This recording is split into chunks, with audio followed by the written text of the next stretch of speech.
What we're going to talk about today is getting value from sustainability. And we've talked a lot about who wants it and how it's becoming more important, how there's a lot of attention to it. But the question is, can it create value and how? And that's what we're going to answer today. Can you get value from sustainability and how do you do it? And we're going to start by looking at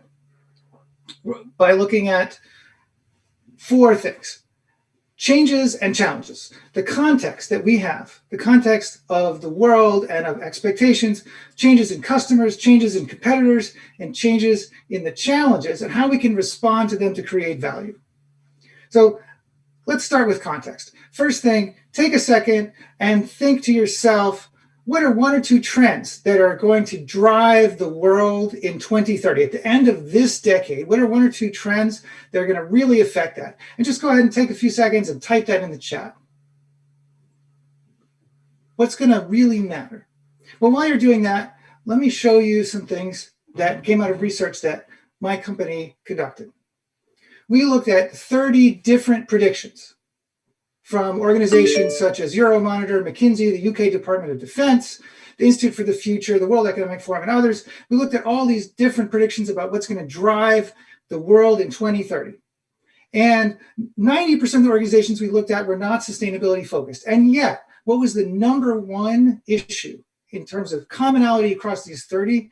Climate change, the number one issue. More than artificial intelligence, more than urbanization, more than the Internet of Things. And you can see in this graphic a number of other very sustainability related issues that were in the top. For example, resource scarcity. Well, the simple fact is that that's not just the world of 2030, that's the world of today. The future is here in many aspects. For example, the heat, the droughts, the storms, and many other areas. It's just not everywhere, not equally. For example, California has had droughts, but Cape Town almost literally ran out of water. And Chennai actually saw all four of their reservoirs supplying the city run completely dry, a situation called day zero. It's not only not everywhere right now, it's not all the time. For example, we have extreme heat and then we have cold snaps. But here's the thing. It's not everywhere yet, and it's not all the time yet. But this is getting wider spread and more frequent, and that matters. Think about the 1970s for a second. Just picture in your head a memory from the 1970s, whether it's the Volkswagen Beetle pictured here, or whether it's the music or something else. Just take a second to think about the 1970s. Okay? Here's something my oldest son said to me that just brought me up short. We are now closer to 2070 than we are to 1970. Think about that. We are now closer in time to 2070 than to 1970. And even if you think about what can change in a long time period like that, imagine what can change in a shorter time period like 20 years. These are four very well-known companies, and this is their market value as of today. Procter & Gamble, Home Depot, Bank of America, and Coke. Just 20 years ago this year, AOL was bigger in market value than all of those in today's dollars. AOL. Now, of course, 20 years later, AOL is not a force. AOL does not have a big market cap. AOL has been bought by Verizon. It's a tiny little thing. And even more amazingly in some ways, when you go to Wikipedia to research the story of AOL, it talks about the modems and how there are all these busy signals that cause their customers to be upset. But there's actually a pop-up box explaining what a busy signal is. Because a lot of the people who go to Wikipedia to look things up have literally never experienced a modem or a busy signal. That's the change in 20 years. Just 20 years. And that change doesn't just come through in things like market and companies, but in new areas of focus. And obviously, one of those new areas of focus is interest in sustainability. This is a graphic of interest in sustainability in terms of science-based target commitments. Right? You can see the exponential growth. And this is just one example of the many different places in which you're getting tremendous increases in interest in sustainability over time.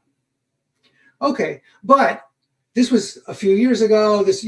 People wonder, like, what happened with COVID, right? What did COVID do to interest in sustainability? After all, COVID consumed more than $20 trillion of government economic support around the world. $20 trillion went into the black hole of COVID. Did that mean that interest in sustainability would decline? Just take a second and think to yourself, yes or no. What do you think is the answer to this question? Did sustainability interest decline in the midst of an enormous pandemic, millions of people dead, $20 trillion in economic support? The answer is no, it rose. It actually increased during the pandemic. Getty, for example, says that their search data showed that sustainability and sustainable living trended up quite against what they expected, and in fact became inextricably linked to wellness during the crisis. Accenture looked at things differently, not from the consumer point of view, but from other points of view, and they saw this was an incredible change of scale and pace, compressing into a matter of weeks, they said, what would have taken years. And it wasn't a short-term shift. It was a long-term shift. And that makes sense because today's parents are thinking about the world for their children. When my oldest son is my age, it will be over 2050. It will be past 2050. And of course, I want him at my age to enjoy the world that I enjoy. And of course, the younger people, that's the world they're going to live in. Of course, they're very committed, very interested in that. What does this mean for customers? Well, at Valuetus, over the years, we have quantified over $1 billion in financial value from sustainability, in financial benefit by being more sustainable. And there are four main drivers. The first is customers, the second is operations, risks, and employees. Now today we're going to talk about customers in particular. Let's look at that. The first thing is there are basically two segments of customers, the large and the small. Individual customers, these are the consumers, the individuals that we talked about before, who are connecting this to their personal health, their personal well-being, and so forth. And then the large companies, the giant businesses that buy agricultural commodities in bulk. What about for those businesses, right? What is their interest in sustainability and how do we capture value? Well, the first thing is that, of course, they're interested in the basics. Of course, you have to have low price, you have to good quality, but what about sustainability? If they have to have the basics, where does sustainability fit in? Well, the truth is that in a lot of cases, it's kind of the icing on the cake. It's not the most important thing, it's a nice add-on. But stop for a second and picture yourself walking into a bakery. Imagine opening the door, walking in, smelling the smell, looking at the bakery counter. What do you see? You see cakes that are iced. Because even though it's not the most important thing about the cake, it helps the cake stand out. So bakeries ice their cakes. And in the same way, sustainability is not the only thing or even the most important thing, but it matters. It's a matter of standing out or blending in. And blending in is a sure way to see your sales and your margins and other economic factors take a hit. What does this mean for customers' preferences? Well, the simple fact is that large customers listen to their customers. They listen to their customers and they listen to their customers' values. And furthermore, they respond. Think about the fur trade, which has been going on for centuries. Today, if you walk into Walmart, you cannot buy a fur garment, not a fur coat and not one with fur trim. How about Macy's? That's a more upscale store, right? No, you cannot. Bloomingdale's, end of this year, Nordstrom will not sell fur. Why? Because those are the values of their customers. And by the way, Macy's some years ago was one of the largest fur retailers on the East Coast of the United States. And now they don't sell it. Now, this is true for big things that are really noticeable, that generate a lot of emotion, like fur, but it's also true for really simple things and for ingredients. Customers and consumers examine ingredients, what goes into what they eat, not just for quality, but for origin also. In fact, they consider their own ethics. And there was a group of people that decided, we want cage-free eggs. And we want those cage-free eggs for our workplaces, for our universities, and so on. They got in touch with the company that runs the food service at a lot of these organizations. And in 2 months, that giant food service company switched to cage-free eggs. That was the power of the customer's customers. To take a different example, 4 people with laptops saw the way that chicks were sexed to separate the males and the females and said, that doesn't seem right. There's new technology. We don't want to do it that way anymore. Let's find a different way to identify male chicks before they hatched. 4 people with some laptops in 2 years changed the production processes for 90 billion eggs. 90 billion eggs a year. 4 people. And this is not just true of customers, but it's true of investors as well. Okay, take a second and think to yourself, and type in the chat if you can, what is the world's most profitable company? The company that makes the highest amount of profit in terms of dollars in the entire world. What is it? Take a second, think about it. You may be thinking Apple, that's a good guess. You might be thinking Exxon and so on. It turns out it's neither of those. It's Saudi Aramco, the Saudi national oil company. Saudi Aramco makes over $100 billion of profit every year, not revenue, profit. About $50 billion more than Apple makes, and almost twice as much as Microsoft makes. And even though technology companies tend to have very high profit margins, Saudi Aramco's profit margin is higher than either Apple or Microsoft. Their profit margin is almost 50%. What does the market think of this, right? The world's most profitable company with an extremely high margin. It turns out the market still prefers other companies to Saudi Aramco. Apple, which remember makes over $40 billion less in profit every year, has a higher market cap than Saudi Aramco. And Microsoft is less than 10% behind, even though it makes only a little more than half the profit that Saudi Aramco makes. Why is that? Well, one reason, sustainability. As the New York Times reported, in conversations with over 80 investors, many of them said, hey, climate change is an issue. The direction of the future is a direction away from fossil fuels, from GHG, and so on. And so investors are less willing to pay for a less sustainable company. So customers care, investors care. And if those two things are true, what else is going to be true? Your competition is taking action. Why is this? It's very simple. Buyers' decisions are not a mystery. Buyers have to balance many different factors: price, quality, delivery delay, sustainability, and so forth. They have to do this under pressure. And they have to do this in an environment where they're uncertain about their future. And of course, one of the big drivers of that future, as we talked about earlier, is sustainability. And of course, there's also the old adage that companies don't buy, people do. So the buyers have their own perspectives. They bring their own thinking and their own values to the equation, which means you can't seem the same as everyone else, because when choices seem the same, when it seems like you're not more sustainable, not better in some way, then standing out matters even more. How do we know this is true? Well, for example, there's a lot of criticism of the way that Brazil produces soybeans. This is an important enough an issue for the Brazilian Ministry of Agriculture to actually issue a statement about it, to say, you know what? We have these strict laws. Why? Because they recognize that not being seen as sustainable is a threat, that people may prefer US soybeans more. They may lose sales, they may lose market share, and so forth. Okay, customers care, investors care, competitors care. What are the consequences? Well, the first thing is when your product is different and when it's more sustainable, customer preferences actually change. Research with over 10,000 consumers that my company conducted found gains in preference of 25% or more. In fact, in one case, the more sustainable product that was otherwise identical had double the consumer preference almost. They're also more enduring.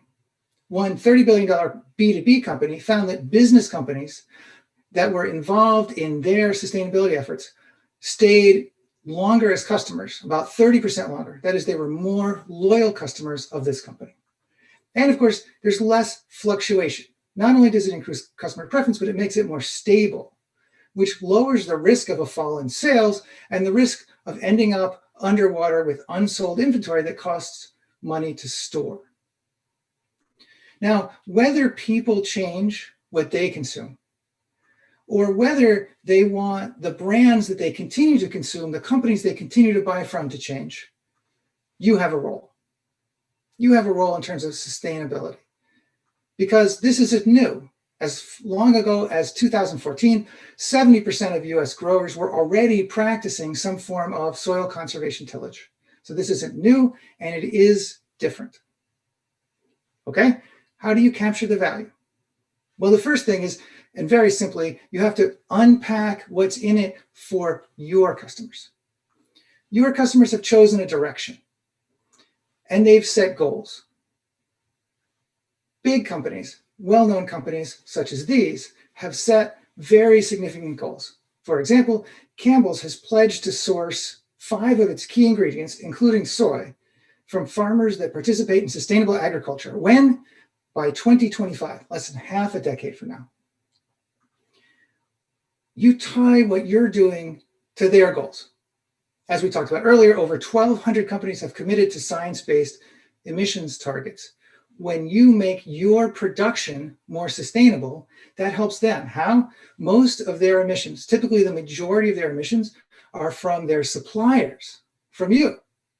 Which means when you lower your emissions, you help them lower their emissions, you help them achieve their goals. And that makes you different than just a commodity, than just anybody else out there. Then you surface the submerged value. This is the key fact that I believe is misunderstood about sustainability, and that's the heart of Valuetis. There's an enormous amount of value that goes beyond what people think. And I'll give you a quick example. People think that there's a trade-off, for example, between a more sustainable building and a lower cost to produce building. And that's true if you don't think about the system. For example, if you make the windows more energy efficient, then they cost more and they don't pay for themselves in terms of reduced energy use. But if you consider the whole system, you make the whole building more energy efficient, then you find out what the new business school at MIT found out when they built their new building, which is that a LEED Gold building, a very, very sustainable building, not only costs less over the first year because it produced so much savings in terms of energy, but it actually costs less to build. Why did it cost about the same to build? Because if you have a more energy efficient building, you don't need as many air conditioners. You don't need as much steam to heat the building, right? So these are things that in hindsight are clear, but until you see them, they're submerged. And one of those things is the value of what's inside. That is the ingredients inside. If consumers care about that, then your customers care about it because their customers care. Today, I'm going to tell you about some research that my company commissioned that no one has heard about before. This is the very first time we're releasing this research. We looked at US consumers, and about a quarter of US respondents say that US grown soybeans are much better environmentally or socially than those grown elsewhere. And about 1 in 6 say they're somewhat better. So in total, over 40% of US consumers say that US soybeans are better. However, about 1/3 say there's no difference. And in Mexico, we also conducted this research in Mexico, and in Mexico it's very mixed. About 30% said US raised soybeans are better environmentally, socially, and 30% said they're worse. So that's an issue and an opportunity. What do we do now? Well, the first thing that you do is, by being more sustainable, you talk to customers, you talk to your employees, you talk to people about how you're helping address global risks. And one of these risks, of course, is climate change, fires, and so on. So, for example, this picture is a picture of the San Francisco skyline from last summer. Remember those incredible wildfires? This is not a colorized picture. This picture was voted the #1 picture in one of the biggest photo sharing sites on the internet, where people put high-end photos, because it captured the reality of a world that looked alien because of the effect of those wildfires.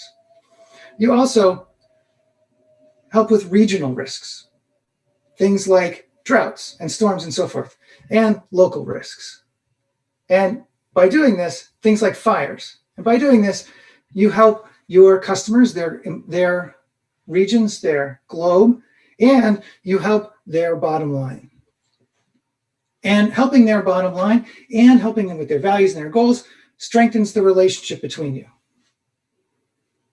And that means that you're not just another provider, but you have a stronger relationship. And in fact, you take that and you work together and you accelerate into the future together in ways that are beneficial economically, environmentally, and socially for both of you. And that's how you capture the value of sustainability.